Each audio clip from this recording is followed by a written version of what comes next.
Mr. Luol Deng. How you doing, sir?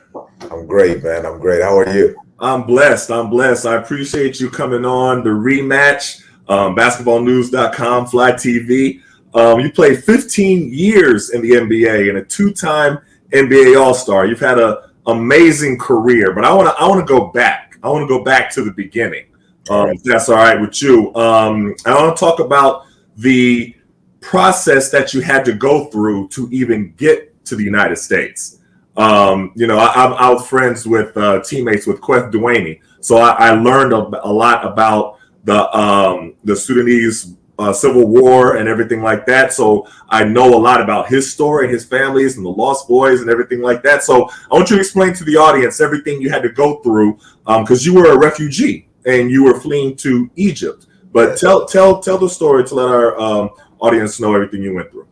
Yeah, no, definitely for sure. I think you got it right. It's South Sudan just got their independence in 2011, which is something amazing for what you said. It's been so many years of civil war between the whole country. It used to be Sudan, now with South Sudan.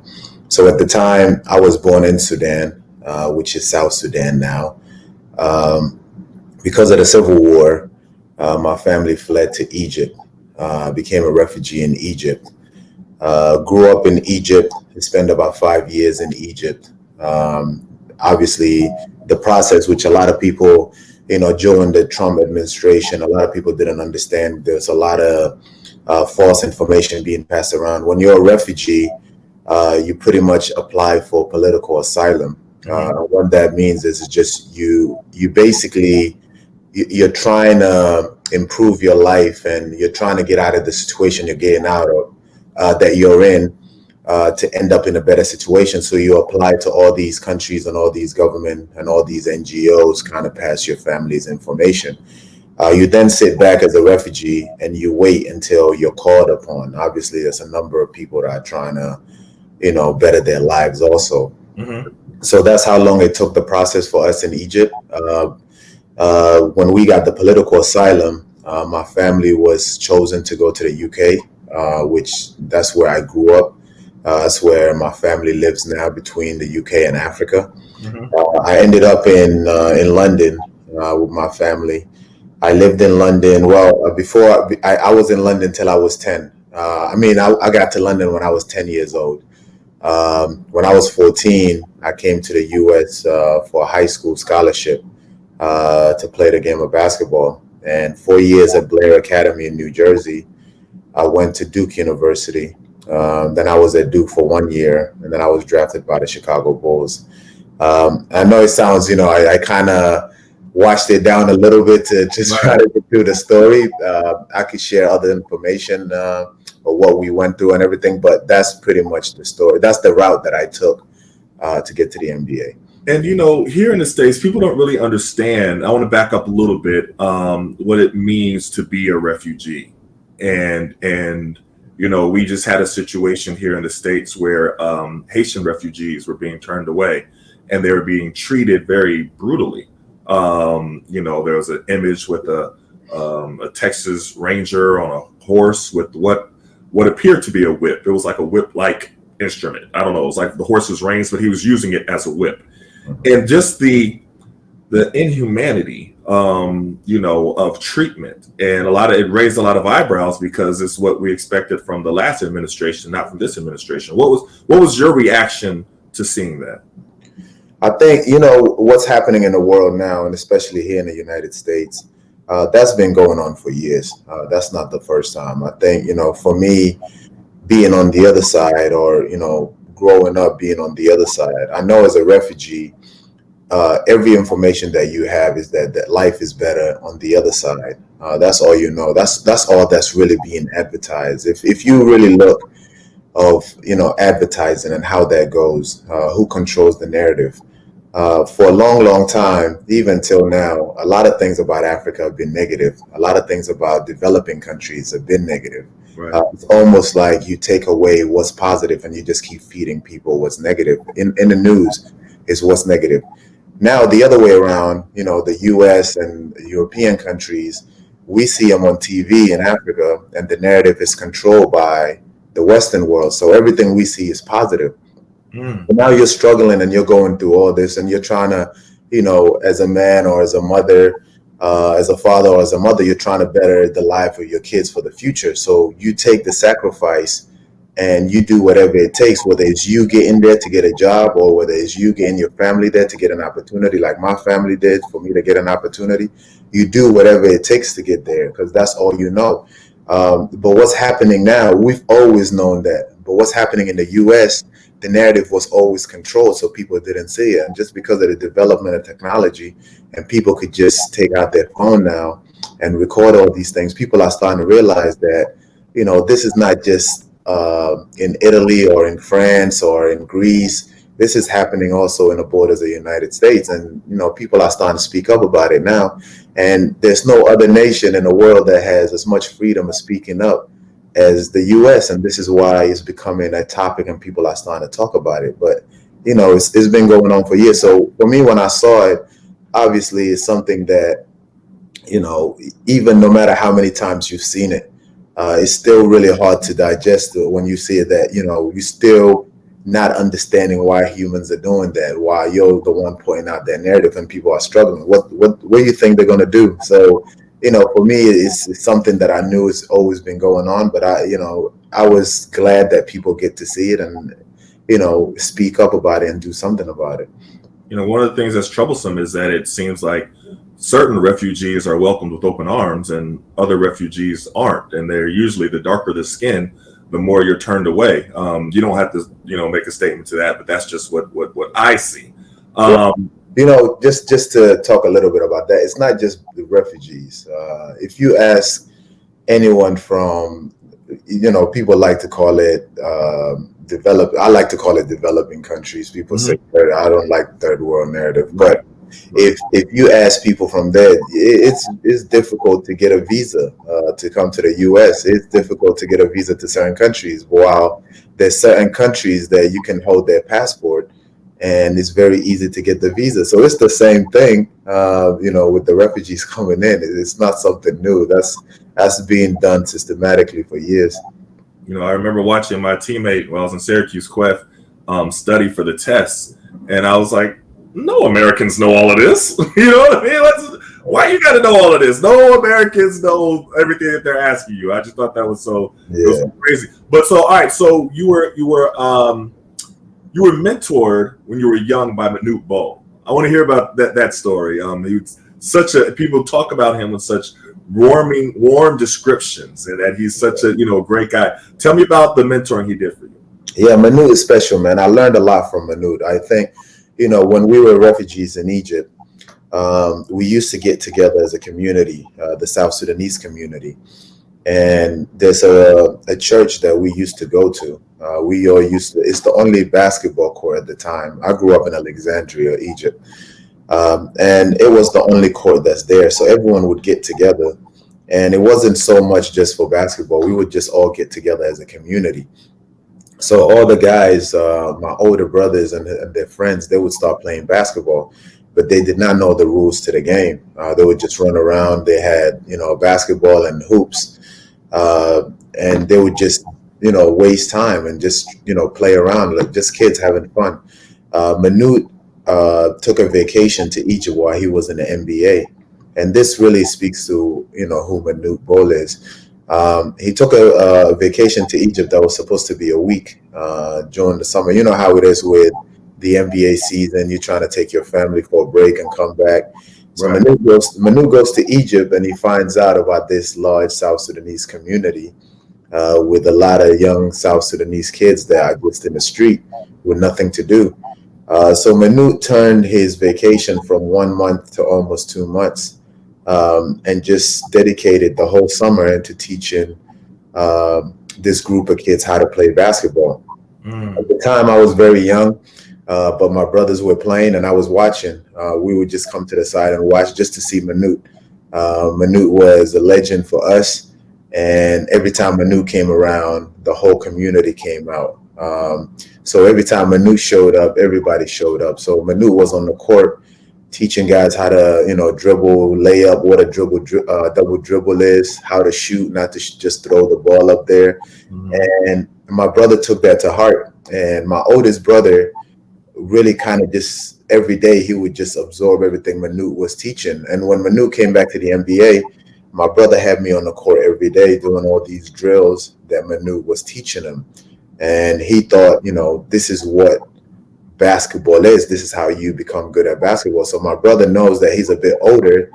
He looked at it as, maybe I have an opportunity one day if we get this political asylum and go over to the Western world, that I could get an opportunity that they didn't get. And that's how really it started. And he had a vision and he believed in it, but it really started with Manute. And when I came over to the US, or even when I came over to the UK, my brother was drilling me so much with all these drills that I was actually way better than kids in the UK. And that's how I got a scholarship to come to the US. And when I came to the US, he was drilling me so much. I mean, I was getting up every day. He had this thing where before I even touched the basketball, I had to run 40 laps in the heat. And this, with all that running 40 laps every day, dribbling for 45 minutes, left-hand shot, right-hand shot. Nobody was doing that at 7 or 8 years old. So, right. And when I got to the NBA, my strength was running. So it really kind of just became, I knew that basketball I had to be in the best shape ever. And that was because that's what my brother thought that, so all that stuff that he was doing, and it all started with Manute, but it all came back, and that's what really kind of gave me an advantage of being better than kids my age. So in the league, in the league that you played in London, you were averaging like 40. Wait, what? How you average 40 and you're like 12? Like, how did that happen?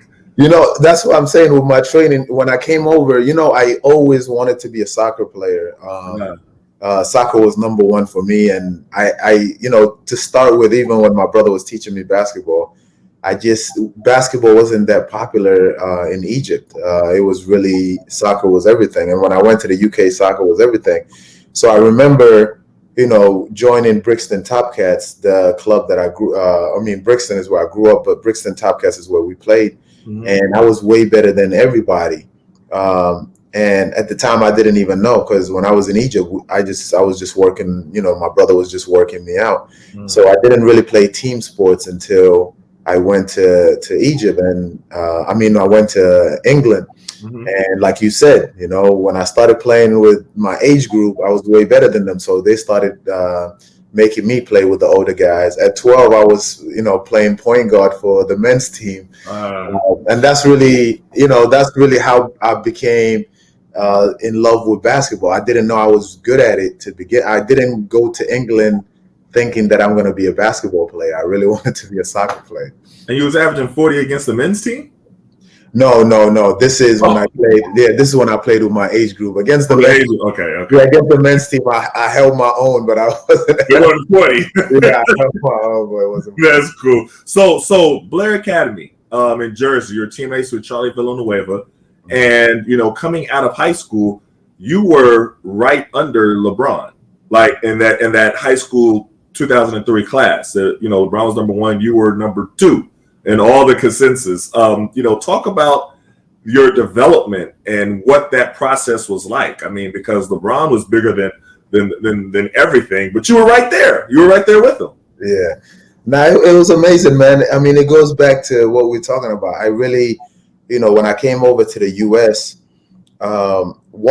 there's like I was telling you earlier, we hear everything about the US. Especially when it came to basketball, following the NBA, you follow college, you follow high school stars. And, there was this almost a mindset of maybe we're not that good, or maybe they're just too good for us to even, be able to compete with them. So when I came over to the US, I had no idea, how high school was going to be. And I remember coming over, and I remember my first practice with the team at Blair Academy. And I actually went back to my dorm, And I said, you know what? I'm better than them. You know, I'm better than most of these guys. Uh, Because for me, I came in thinking that, you know, it's going to take years for me. If I end up getting a scholarship, that would be right. great. You know, and I remember my high school coach Joe Montagna telling me, look, after the first practice, he said, you have a chance to, you know, skip college. You can go to any school you want, but you can really skip college. And I was just like, there's no way, you know. And the next year, Charlie Villanueva came to school. Now, when Charlie came, this is where it took me to the next level. Hmm. Um, Charlie was so ready and so talented that, you know, when he came, I couldn't believe some of the things that Charlie could do. And for me, I'm a workaholic. So every time I saw Charlie do something, I was in the gym. You know, I had to have that. You know, Charlie was doing a step back. I'm like, okay, so this is what a step back is, you know, and Charlie was fading away, just so talented. And, you know, me and Charlie were roommate and we would just work out together in the morning. And this is how we helped each other get to the NBA. And I ended up playing 15 years. I think Charlie played 10 or 11. Hmm. And this is, you know, we were roommate in high school, and we had Royale Ivy, who was a bit older than us, but he was kind of leading the way for us. So, you know, and the three of us ended up in a league. So it's been an amazing journey. No, that's great. That's great. So, how did you get to Duke, and what were some of the other schools where you were considering?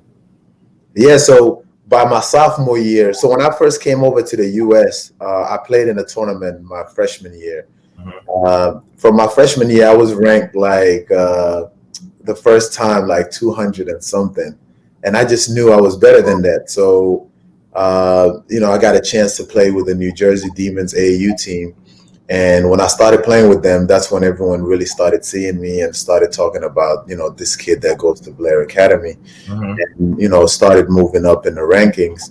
By my sophomore year, this is when Duke started recruiting me.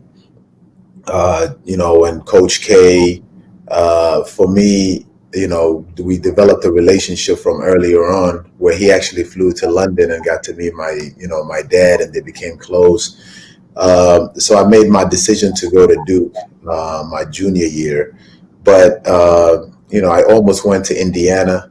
Hmm. Um, I visited Missouri, Virginia, and I visited Fairfield. My brother at the time was at Fairfield, Connecticut. So those were the schools that I became, you know, really close at. But I almost really committed to Indiana before Really? committing to Duke. Yeah. Huh. That's interesting. All right. So, talk to me about what you learned from Coach K. I mean, he was only there for a year, but how did he really prepare you for the league? Because you was, only 19 years old coming into the league, but you had a maturity about you that everyone always spoke about. As you know, many guys come into the league. You know, you was a seventh pick, but they don't have the maturity, the work ethic to be able to deal with the ups and downs, everything like that. Did Coach K really help you prepare to make that jump? No, definitely. I think, you know, the program at Duke, obviously, you don't have to worry about your game. They're going to make you work hard. They're going to make you, you know, a better player. You're going to make you understand, you know, how hard you need to work. For me, what I always tell people with Coach K, that if you played for Coach K or if you know Coach K, he's, you know, he has a way of motivating you that many people cannot. He has a way of connecting with players that many people can. It's not so much about the basketball part of it. Obviously, he's a genius when it comes to the basketball part, but Coach K has a way of just, you know, making you, you know, kind of feel special or feel that you really want to, you know, play as hard as you can to accomplish greatness. It's not just about just going out there and running around. Hmm. And he had a way of just making you care about him and wanting to play hard for him. And you know, he was always reaching out to things that wasn't about basketball. You know, until today, it amazes me how, you know, just good of a human being he is in terms of just the little things. You know, Coach K he's never missed a birthday without a handwritten card. And, you know, I know people could say whatever you want to say, that maybe he has somebody who does it or whatever, but it's handwritten. So he has actually to take the time to handwrite it. It's never typed Right. or anything. And, you know, just the little things, even now, when I was in the NBA, with my games. You know, it was a good game here, a good game there, but most importantly, my work off the court is what he's always inspired by. And that takes me back to when Coach K was recruiting me, when I was a sophomore, when I was a junior. His thing was, when you get older, basketball is not going to be what you're known by. You're going to make your mark in, how you give back to people, or the things that you're trying to highlight, or how you try. And for me, that always stuck with me until today. We still talk about it. So, that's the one thing that I would say that Duke helped me so much with, was to see how I got to be prepared for every game, or how hard I have to play every night. That's great. That's great. So you're with the Bulls, and so talk to me about the Baby Bulls. Because y'all had a crew. I liked y'all team. Ben Gordon, I like Tyson Chandler, Eddie Kerr. I like that young team that y'all had. I didn't know if Scott Skiles was the right coach for y'all, to be 100% honest. But what did you think about that team? Man, it was fun. When we came in, like you said, it was so many of us that obviously we were a young team, so we didn't feel the pressure. We felt that it was we weren't supposed to win. Everybody's talking about Baby Bulls, so that's like, okay, they got a few more years before they get better and all that. But when we came in, I remember I had Andres Nocioni as a rookie, but he is an older rookie. And I always tell people, Andres Nocioni, if you're his teammate, you love him. If you're not his teammate, you can't stand him. You really couldn't. That's very accurate description of him. And he had this mindset of he played hard, man. He played, and that was my position. And coming in as a 19-year-old, he was 24 or 25 at the time. He was coming in every day just trying to go at me and fouling, playing hard. And I hated it at first. But when we started playing games, I started to like it because nobody was playing as hard as him. And as a group, the Baby Bulls, we just clicked, and just our identity became just play harder than everybody else. It wasn't so much that we knew more than anyone, or we were more. I mean, obviously, we at that time, Bulls had a lot of picks that year, so you're coming in with a lot of talent. But the one thing that we committed to was just playing as hard as we can. And when you didn't play hard, you looked bad. When you have one rookie or two rookies, you can get away with it. Sometimes the vets are not playing as hard. You don't play as hard, so you get away with it. But when you're a young team, man, if I don't play hard, Ben Gordon is playing hard, Kirk is playing hard, Noach is playing hard. So every day our identity was just play as hard as you can. We had a great playoff series. Was with the Wizards with y'all. You remember that series? Yep. It was a great series. Like, I really look back at those games. Those are some battles. It's amazing how young you guys were. Like, y'all were really young. Yeah. And I just think, I don't know. Like, what was your relationship with Scott Skiles? Because okay, so I'll say this, from the outside looking in, we were thinking, yeah, he's not doing this right with them. And we were talking about it. It was like a discussion with us. Yeah. What was the relationship with Scott Skiles? My relationship with him developed over the time. When I first came in, I felt like I wanted to do more. I felt that I was being held back a little bit, but so does every player. I think, every person who makes the NBA, it's a few of us that are really, we don't think we're that good, but that's also what makes us, so good. We have a mindset of just thinking we can be more than the opportunity that we are given. Not that you don't appreciate the opportunity, but you just want to do more. So I felt that, I was being made into a certain player, but I wanted to do more. Like you said, in high school and in college, I was able to just, I was able to make moves. I was able to use the ball, dribble, but we had a team where Scott Skiles wanted certain guys to handle the ball and wanted certain guys to run the wing and, certain guys to play a certain way. So for me, right away, I just, I convinced myself I have to make the best out of this opportunity, move without the ball, just move as much as I can. But I didn't like the way I was being used. And for a couple of years, myself and Scott Skiles wouldn't see in the same page. And it became an issue until I had to just let it go and see, how can I be the best player I could be in this system? Mm-hmm. And when I figured it out, it was almost like, okay, this became how I play. And our relationship kind of changed over because for me, every coach that I had, it almost takes me a year or two to figure out, what do they really need, or what can I provide for this team? And that's where, my relationship with Scott Skiles became better that way. But there was a lot, over the years, it wasn't always as smooth as, it was at the end. It took a lot to get there. So I can see why. I remember I believe this was your rookie year. It might have been your second year. But you were going head to head against Kobe. And I remember it because you had like 18 points in the first quarter. Am I right? 17, 18 points. And then you didn't play the whole second half. Yep. I noticed that. Tell me about that story. Tell me about what happened with that game. That's amazing that you remember that. Actually, that's one of the I would never forget that. I think from that game I became so close with Kobe. So the game is about to start, and we get to the center of the court, Mm-hmm. and Kobe kind of leans over and kind of nudges me. And I'll never forget this. And he was just like, I would have been a better freshman than you, because Kobe always loved Duke. He never went to Duke, but he loved Duke. So he's like, I would have been a better freshman than you.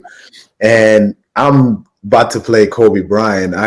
First time I heard about Kobe Bryant, I was playing soccer. So I've always been a big fan of Kobe. So I'm like, okay, maybe he's joking, maybe he's not. But Kobe had this straight face when he said it.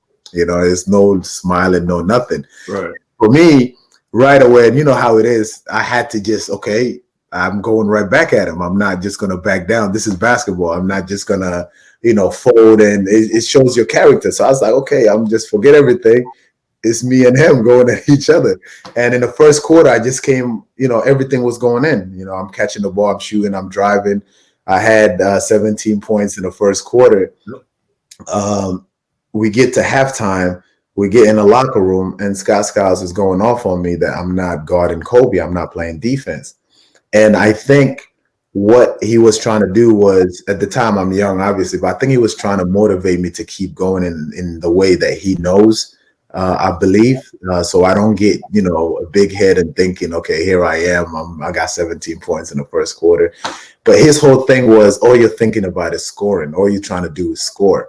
And you're not guarding this guy, whatever, So the second half comes, I start the second half, and he yanks me right to the bench. So I catch an attitude, and the game gets away, and that was it. That I didn't play in the second half, and that I ended up, I think, with 19 points in a game, and Kobe had maybe 43. So maybe, I wasn't guarding Kobe, but listen, every time he scored, I scored. We were good. We were canceling each other. But that first quarter, though, it was you and him. You going back and forth, and you was really holding your own. I remember that very well.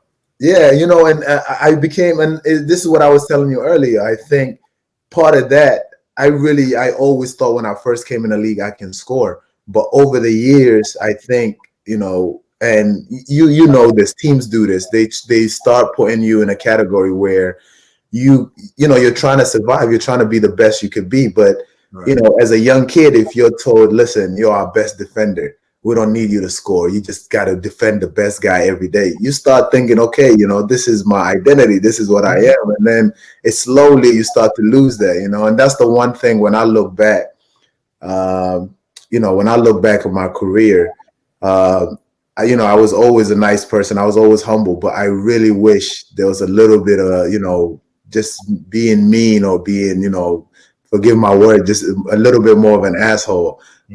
And the reason why I'm saying that is because you have to, when I came in, the way I was raised is respect everyone, always be super nice to everyone, which is still true. But, in this league, in this profession, you have to speak up, or what you really believe, because people will take advantage of that and direct you to what fits them instead of, what's best for you all the time. And I think we're seeing it now that more athletes are speaking up. But that's one thing that I look back, and, I never understood, I never really grasped everything of what I can do and I could do for other teams. I really thought, one team that drafted me, I got to give them everything. This is it. I don't know where else I would go. So I did everything right at the time instead of, speaking up of what I don't like or how things should be. It's interesting you brought up the topic of speaking up, and I want to ask you a little bit about your time with the Bulls. And I pay attention to a lot when I was playing, and I saw how can I say this? The Bulls medical staff made some medical mistakes with you. Is that a fair assessment, a fair way to say it? A lot of medical mistakes. Okay, I was trying to be, you know what I mean? But yes, they misdiagnosed you. They did. So the first one, I remember they convinced you not to have surgery. I believe it was on your wrist or your hand, because they wanted to push to go to the playoffs. Now this happens on every team at some point. I remember Richard Hamilton going off on the whole medical staff who was with the Wizards when they didn't tell him about a hamstring pull that he had until we were out of playoff contention. And they were just telling him, you know what I mean? And he just went off on everybody. But talk to me about that process, the process of an organization. They're the doctors, but they're the team doctors. You know what I mean? They're the trainers, but they're the team trainers. So it's kind of like Any Given Sunday, the movie, like where they work for them. Going back, would you change anything with that, knowing what you know now?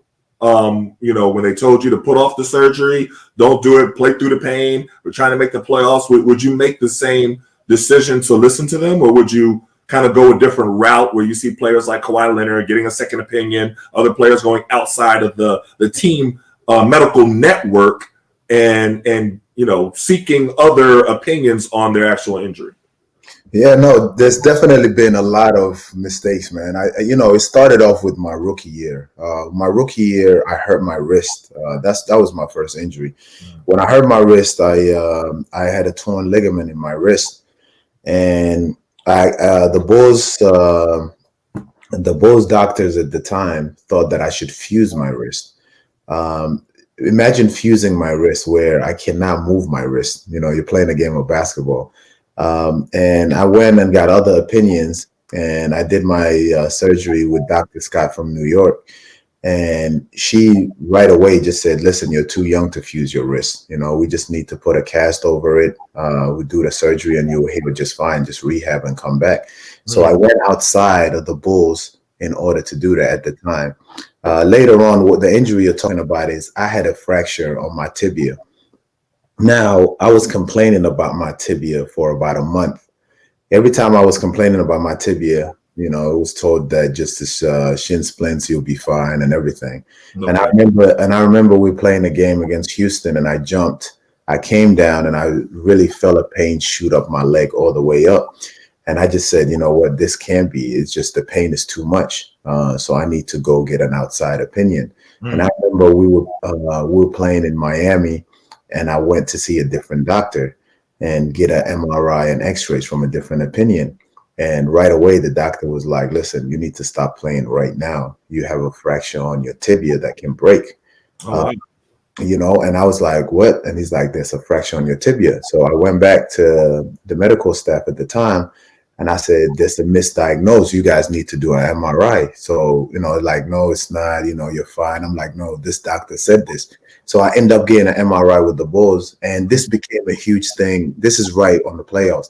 It was just blowing out, and it became of I was too soft and I was making up an injury. And it was the Bulls, even the Bulls doctor decided to go on the radio to say that I did not have a fracture, that it was a runner's fracture or something, that every runner gets it. Wow. So he comes up and shows all these examples of runners' shins, and they have all these fractures and they keep running. And I'm like, listen, I know I have pain. It's not just a line or whatever. So I go outside and I get other opinions. 6 doctors. I got opinion of 6 doctors, including the Bulls doctor. 5 out of the 6 all says that I have a fracture on my tibia and I need to stop. 4 of those doctors said I need to put a rod. Only one of them said I need to just let it heal.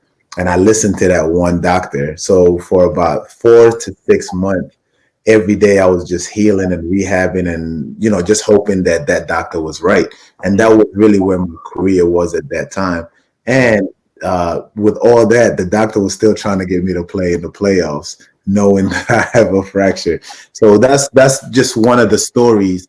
And later on, it got worse. Yeah, and I want to get to that too, though. But it's such a problem in the league. Now it's a million times worse than football. In the NFL, you hear their stories, you're like, oh my gosh, that's completely, you can't even fathom how they operate that way. But I've heard so many stories here. But there should be some type of an outside entity that is not employed by the team, and where that medical/team line doesn't get blurred. And that's something that needs to happen. We've seen misdiagnosing for far too long, and everybody has a story. Like every player you talk about, it's either happened to them or it's happened to their teammate, and that's too much. So like you mentioned, it did get worse where they misdiagnosed you again. Yeah. And this was serious with meningitis. Yeah. And you had a spinal tap. Yeah. And you had this terrible reaction to it, and you had spinal fluid leaking throughout your body. Talk to me about that, because this is a major misdiagnosis. This is like medical malpractice. Like you could have a lawsuit against them. But talk to me about what happened with that misdiagnosis. Yeah, like you said, man, I think, over the years, I think teams are learning. I think people in general are learning. I think in the past, it was crazy to me when I found out that the medical staff or the hospitals were actually paying teams to be the team doctor. So basically, they're paying teams to just say, we sponsor the Chicago Bulls or we sponsor the Washington Wizards. We're the official doctors of that team. Right. But the team wasn't really going out and saying, okay, we pay all these guys all these millions. Let's get the right doctors and the right staff to watch them, And I think now people are learning. Mm-hmm. And, every player now that I talk to, I always say, you need to have your own doctors. At the time when we came in, only a few of us had that. Not all of us had that. And if you look back to the league or where it came from and where it started, players before us went through way worse. Oh my gosh. So eventually it's getting better. And that's the whole thing, as long as it keeps getting better and us as players, we start understanding what we actually need, and then how to put our team together. But to go back to what you're saying with the spinal tap. So we were in the playoffs against the Brooklyn Nets at the time. And I remember there was a kind of a flu outbreak within the team. And we were flying back on a plane and a few guys were sick. And the next day I woke up and there's a couple guys in the team that had the flu. Mm-hmm. And I just wasn't feeling well at all. I came in into the training room and they took my temperature. My temperature was, crazy high. So they said, you know what? You can't practice today. We don't want you around the team. We don't want you to get other guys sick. We're going to send you to the hospital to go get checkup because your fever is too high. Your temperature is too high. So I went to the hospital, and at the time, the team doctor was there. So they take my temperature and everything, and they're just alarmed. My fever was so high. So they're like, look, we're so scared that this can be something else. But I'm kind of like, okay, something else like what? And they're like meningitis. And I'm like, at the time, I'm like, what is meningitis? I don't, I heard of meningitis, but, kind of tell me what's, and they're like, no, this is serious. This can kill you. Meningitis is serious. So I said, okay, what about the other guys in the team? I wasn't the only one who was sick, They're like, no, their temperature's not as high, so we're not worried. So I was like, okay, so I waited there. So the doctor comes in and they're like, listen, because your temperature's so high, we're worried about meningitis. We need to give you a spinal tap. It's the first time I've ever heard about a spinal tap.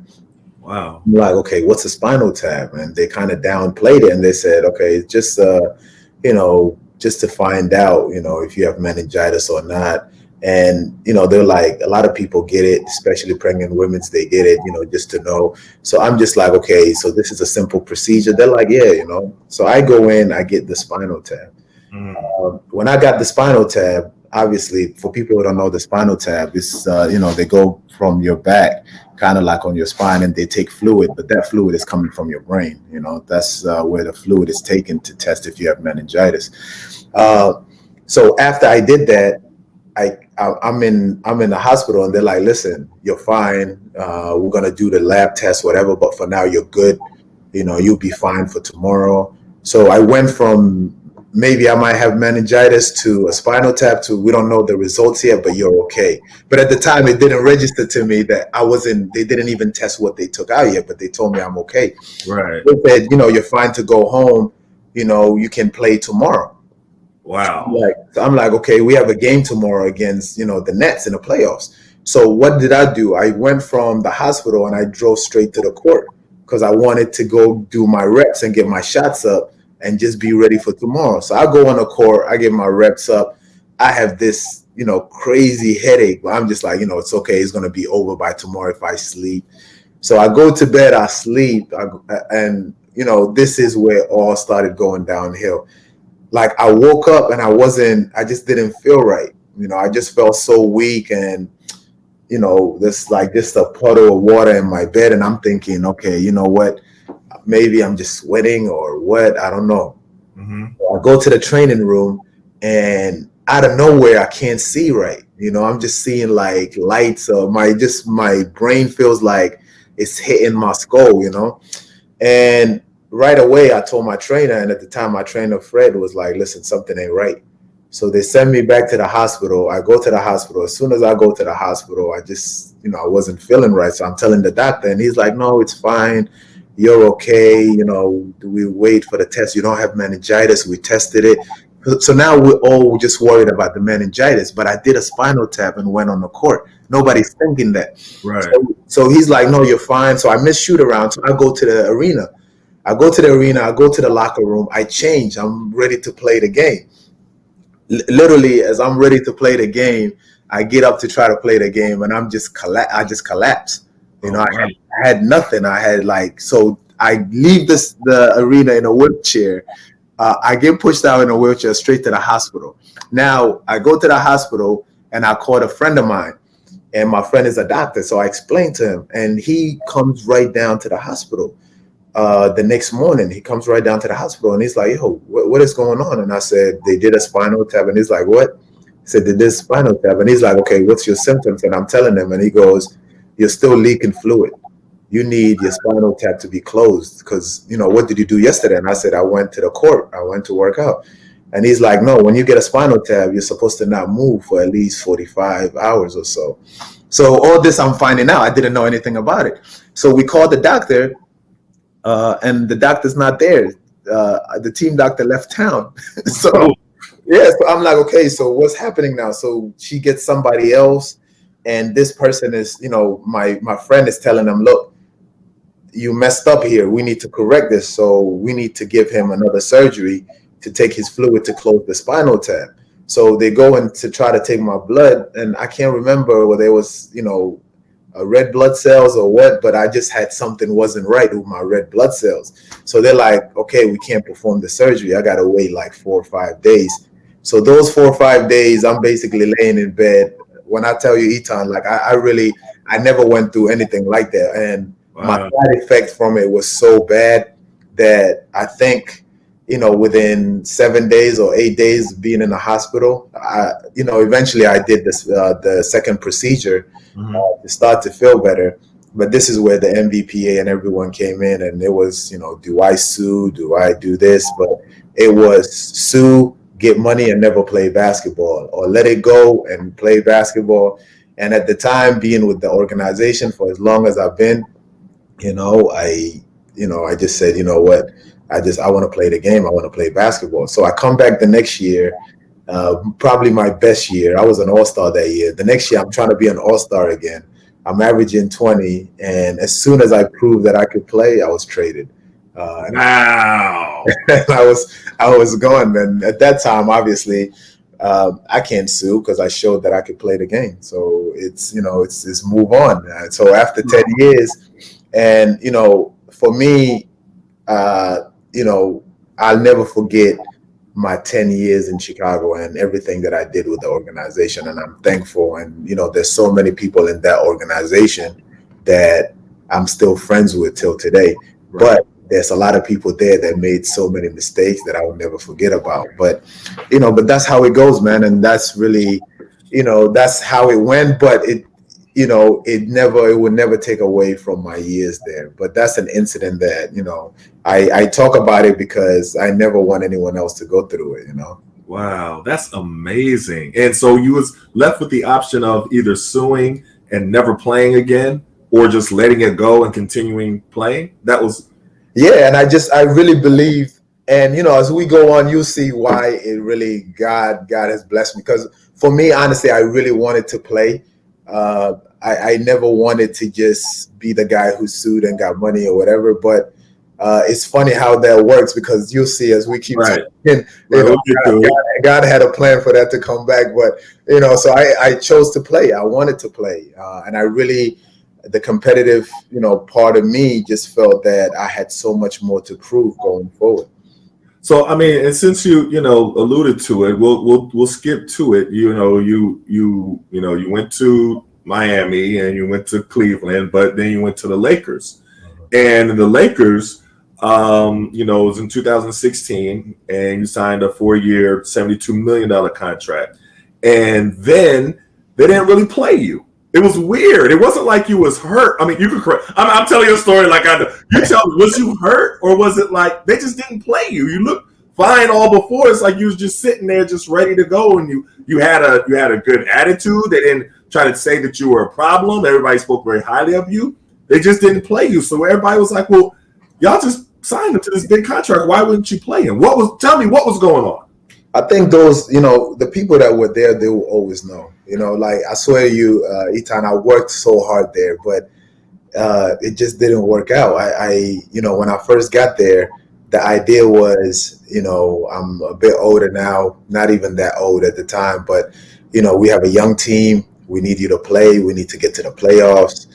We need to get these guys right. We need to do this. And I said, okay, I was convinced. But just to set the story straight, because everyone thinks I just went for the money.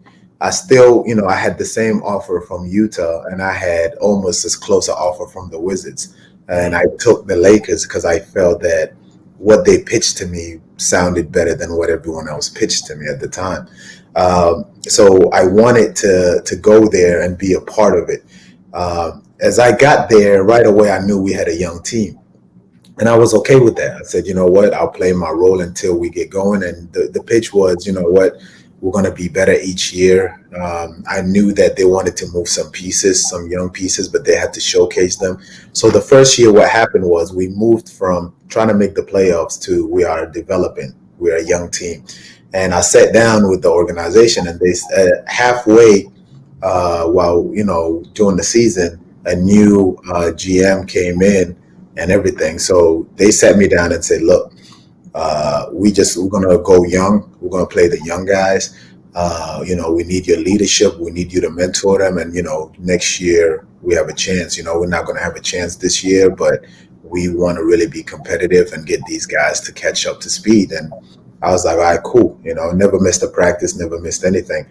The next year, that summer, I worked as hard as I can. And I came in, I was in shape, I was ready to play.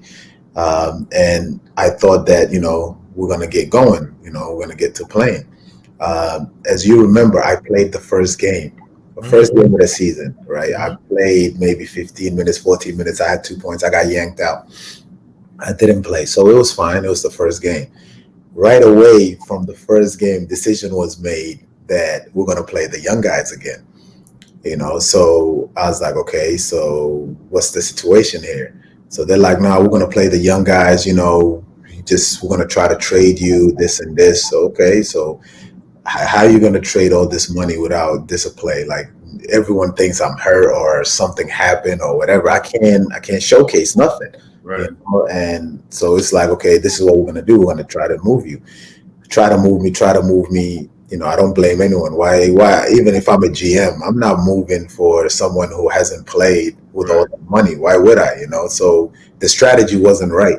But I always felt, okay, if I'm in the organization, and this is what I was telling you earlier, I had a mindset of just be respectful, do the right thing, and get on. The people that are close to you is who matters and who needs to know. Right. I didn't care about anything else outside.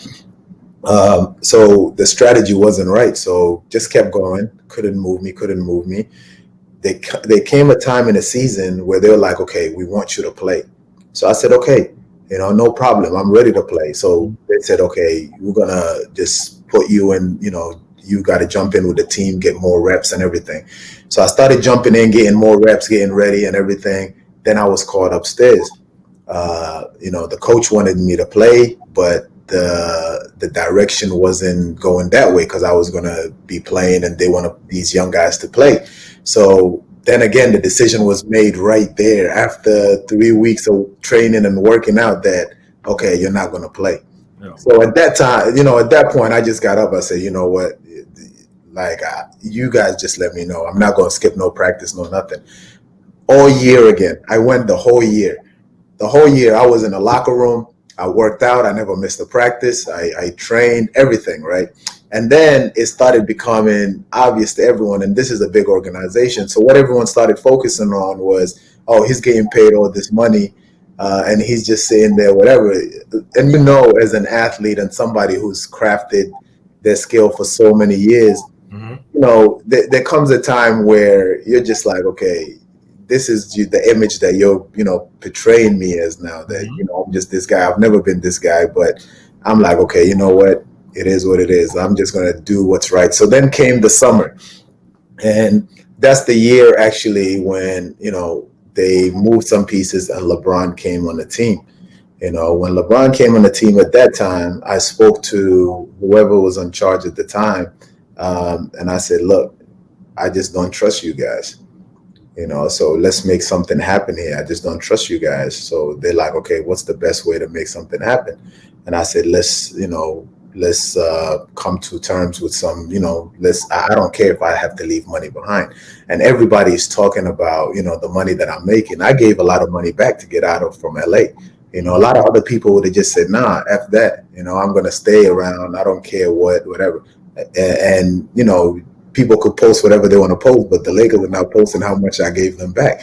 But I'm always going to be the guy who just took the money, but I could have been somewhere else with the same money playing. I made a decision to go there, and I never said I don't want to play. They made that decision. Even if you don't like the way I play, or even if I'm struggling, there's no way I wasn't good enough to play in that team. Right. There's no way, when I showed it in practice, I showed it every day. It's a decision that you made that you didn't want me to play. And there's a lot of other teams in the league that I could have been playing for. So, so that's really the situation with that. And that's how it went down. Do you think that they put the narrative out there that because sometimes things, I want to say, leak, you know what I mean? But they're purposely placed, and narratives were out there, but they could have easily cleared it all up. I mean, I thought the Lakers organization could have cleared up the false narratives about that you didn't want to play, that you was injured, that you was sitting down, that you didn't. They could have easily cleared that up, but they never did. Did you ever question why they never told exactly what happened while you was in the middle of it happening? I don't think they wanted to. One, I think everybody was trying to protect themselves. I think as a GM, you don't want to explain why you're not playing him. So it's easier to just, okay, whatever you want to put out there, whatever people think. And then, as a coach, you're caught in, oh, we want to go young. You just say, you know what, right now we'll focus on the young guys. We want to play the young guys. We got to give them minutes. So there's always an excuse and an outlet. But I think, what's happening is with social media, and you see it all the time, people who really, if you're about the people, or if you really care about individuals or even athletes or whoever, or you care, or you just on the right side, I like to say the right side of history.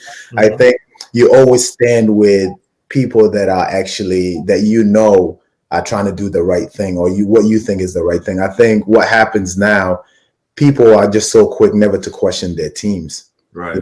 And the thing with teams is teams make so much money that for any person, as it should, like, the rest of the world, the money that I'm being given is crazy. It sounds, it's a lot of money. To these organizations, that's nothing.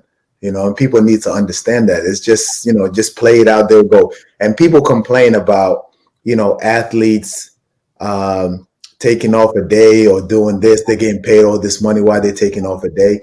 But fans never actually question teams that tank for a year why your money is being used. But at the end of the day, the owner can tank for a year and they still get paid. But nobody really says anything about, we just paid tickets all this when we're losing just to get a pick. But you don't question all that money, all that billions that the teams are making or the owner making when they're having a bad season also. It's always the players and it's the players' fault. So you have to you have to be okay with that and you have to move on. But Etad, if you ask me, honestly, it was such a blessing that the way it went. And I try to explain to people everything that I'm doing off the court is really a result of everything that I was going through on the court. And you know how it is, like we give it so much and playing and the pressure and wanting to perform. They told me I wasn't playing, so I just focused on my business. I focused on other things that I focused on my foundation. And I really think that was God's way, just telling me that, you got so many other things going on for you. You can't just dwell and stress on one thing, take that opportunity and make something else out of it. And that's really, what allowed me to focus on other things. I mean, you did an amazing job with it. I mean, a lot of people will be hearing this and haven't heard you tell this story this way ever. They don't know this story. They look at, okay, Luol Deng is still getting paid from the Lakers. How's that possible? And they tell that story. Or they say, they're like, oh, he swindled them. How's he still good? And I was like, yeah, I'm sure there's more to the story than that. And that's why it's good that, now you're telling this, because it shapes people's perception of athletes when they're only told one story. And everything that so many guys from all your teams that you've played on, they talk about you in such glowing descriptions, like you're this great teammate and you come work hard and you do this and you help everybody out. Joakim Noah said he felt like he lost a brother when you left, when you got traded from the Bulls. Like the way the guys are talking about you, they wouldn't talk about you like that if you were someone who that was accurate of the media depiction of you, somebody who just laid down, didn't want to play anymore, got your money, it's completely different. So without even knowing all the details, I knew that there was more to the story. So I'm glad that you told this. I want to talk about the things that you are doing off the court now, since you alluded to it, and you're doing so much amazing things. Let's start off with, you were the president of South Sudan Basketball Federation.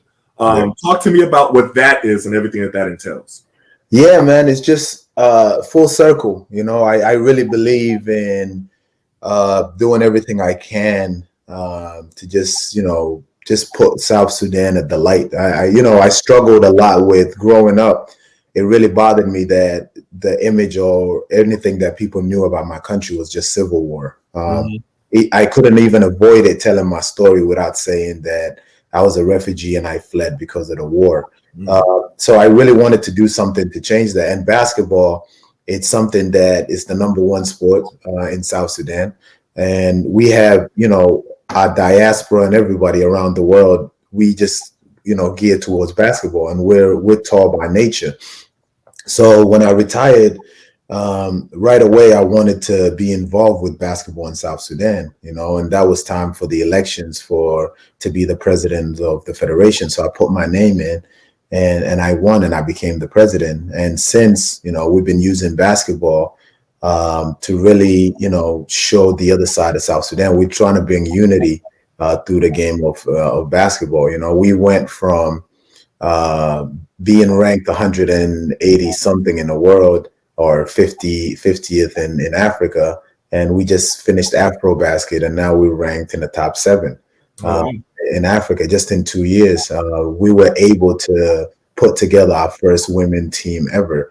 Imagine all these years, 2021, and we just had our first women team ever. We just started the other day our first women league in South Sudan, and this is 2021. So those are the things that I want to keep on putting out there for people to see, and create opportunities for people back home, and also for the rest of the world to see that South Sudan has a lot more to offer, beside just every time South Sudan civil war.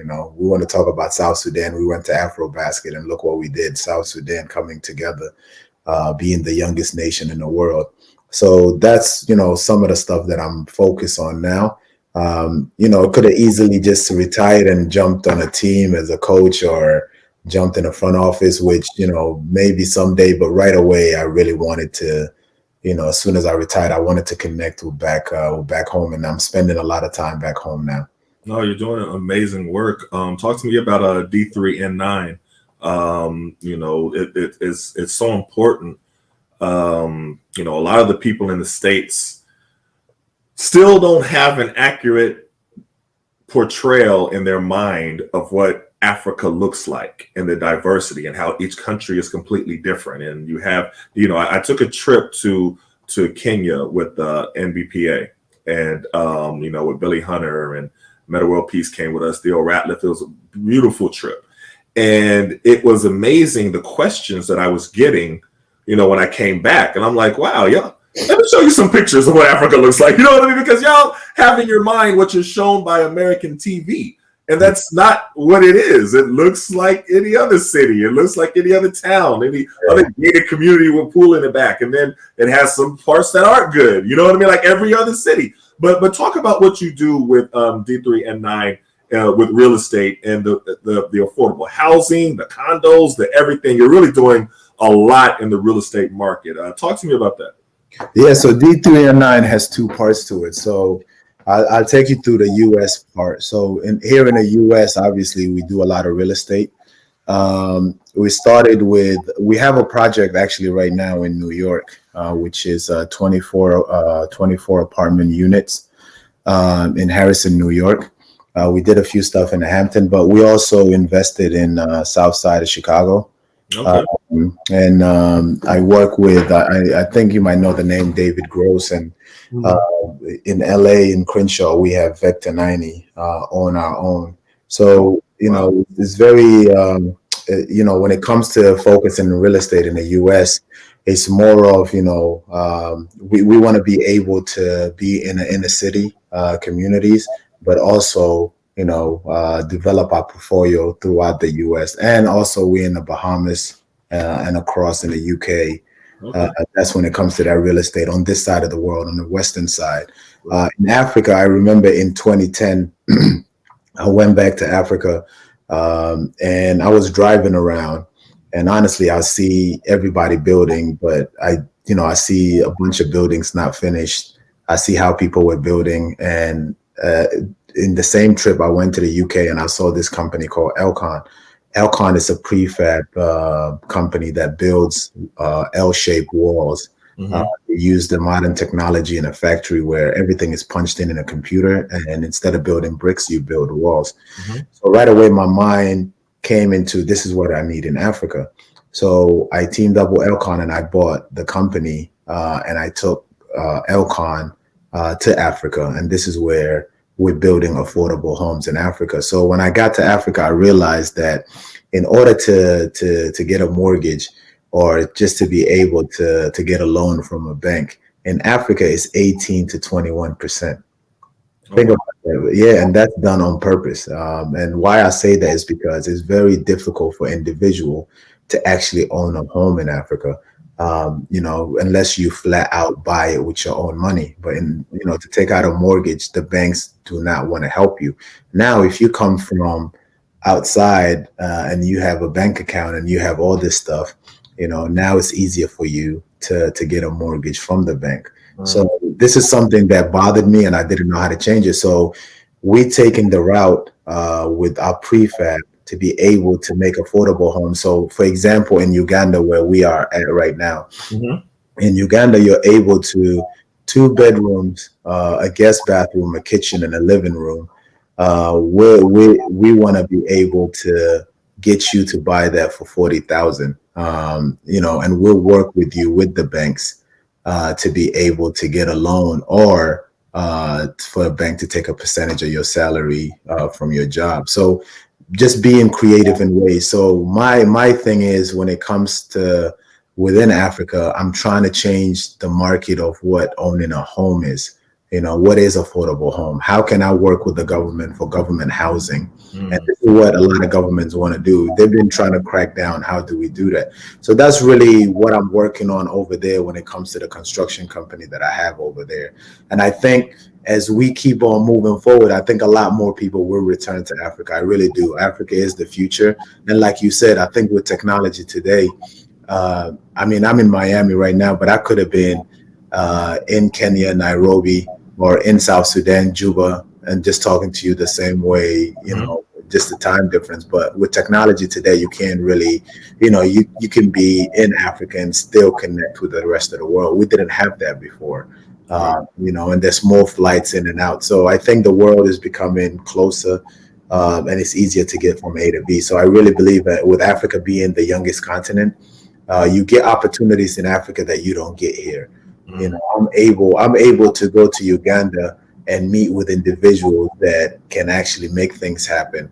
And it's very hard for me to do that in the Western world. So, when it comes to business, I really advise people to look into Africa, and to really talk with individuals to understand how it works in Africa, because there's a lot of opportunities there, that can be taken advantage of, and you can make a difference while you're doing it. that's great. That's great. You're doing such an amazing work. And I want to ask you about NBA Africa. I saw Junior Bridgman, Grant Hill, Joakim Noah, Dikembe Mutombo. They're all involved in it. And President Obama's involved in it somehow. Talk to me about NBA Africa and everything that you're doing with that. Yeah, NBA Africa. So I worked with Amadou Falls for years. Mhm. He's a mentor of mine, a very good friend. Great guy. Yeah, great guy. And for years, we were doing camps in Africa every year before Basketball Without Borders. Amadou, myself, Masai, we'll go into different countries and just doing camps.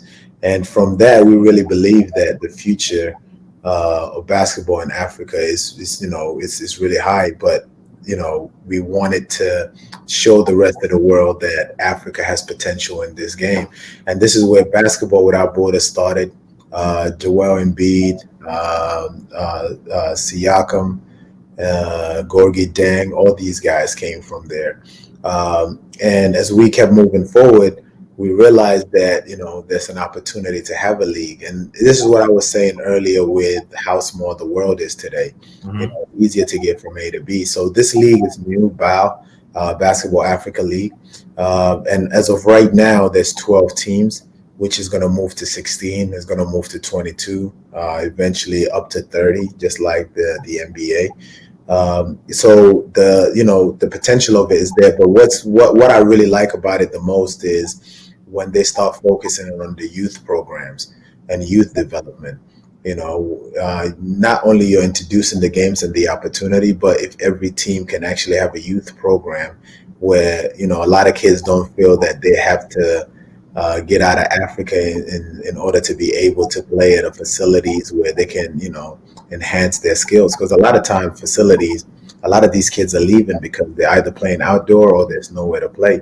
But Right. if we start youth programs with all these teams, and build more facilities, this is where we're going to see the change in the game, and the growth of the game in Africa. As of right now, most of our players or most of our kids have to go outside of Africa in order to have an opportunity. We've yet to have a kid that born and raised in Africa and came straight from Africa to the league. But Europeans do have that. You have players in Europe that grew up in Europe, and that's because they have the facilities. We don't have the facilities. So just like myself, at the age of 14 or 16 or 13, whatever, before I reach the college, I have to come over here to the US to develop my skills, and then go to college and furthermore develop my skills. But it's very difficult to do it in Africa right now until we have the facilities.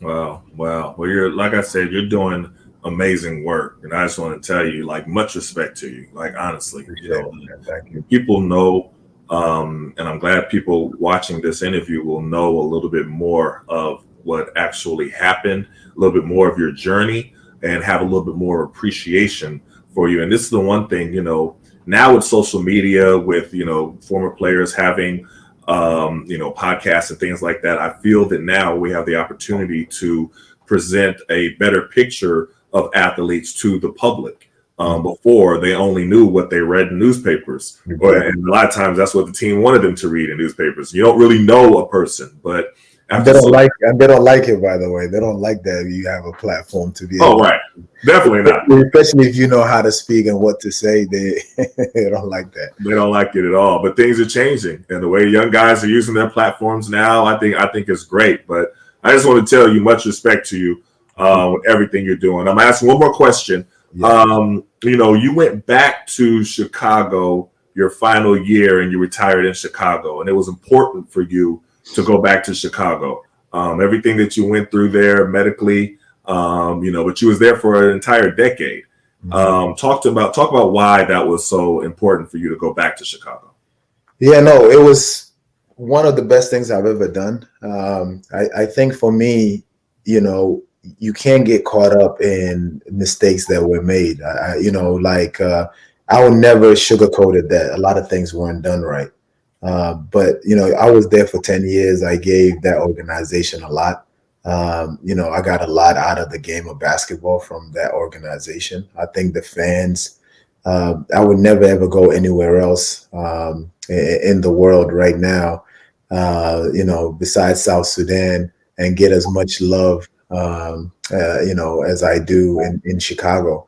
A lot of fans, really, their kids grew up watching me.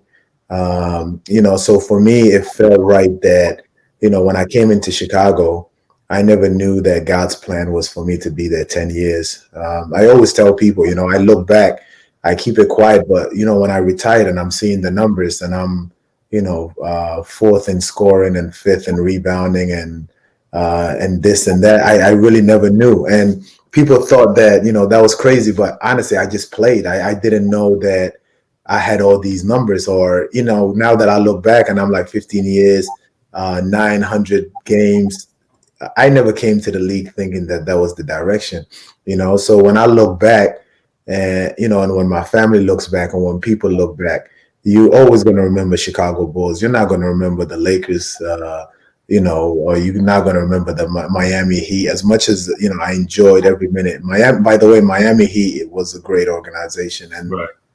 for me, I felt great. Now I live in Miami. But when you look back, even now, every time I see someone wearing Chicago Bulls, when I'm traveling, I just smile, because I gave so much to that organization, and I don't see that with any other team. I see other jerseys, and I played for them, but with Chicago is different. And also when I meet people from Chicago, because I was there, I spend most of it's Chicago is the number one place that I spend the most time in, by the way, which is crazy. As much as I've been everywhere in the world, I've never lived anywhere more than 5 years. In Chicago, Right. I was there for 10 years. Right. So I feel that connection. So really, honestly, that's I called the Bulls and I just said I just wanted a 1-day contract. And I wanted to retire. Now, when people ask me, I say I played 15 years and I retired as a Bull. I feel good when I say that. That's great. And this season they're looking good. This new season, I mean, with Zach LaVine and DeRozan and Yeah. Lonzo Ball, they look like they're primed to have a good season. Yeah, they are. They are. I think it's going to be a good season this year. I like how they're even playing. I like the style of playing. So Yeah, it's looking good. It's looking good. Well, listen, Luol, I appreciate you coming on the show. We're going to definitely stay in touch because I want to join you in some of the projects that you're doing. And reading about it is one thing, but now hearing you talk about it's amazing. You're really doing a lot of amazing work. So again, I just want to say much respect to you. Keep doing what you're doing. Stay safe. And thanks again for coming on the Rematch. no, definitely. Thank you so much, man. I appreciate it. Thanks for having me.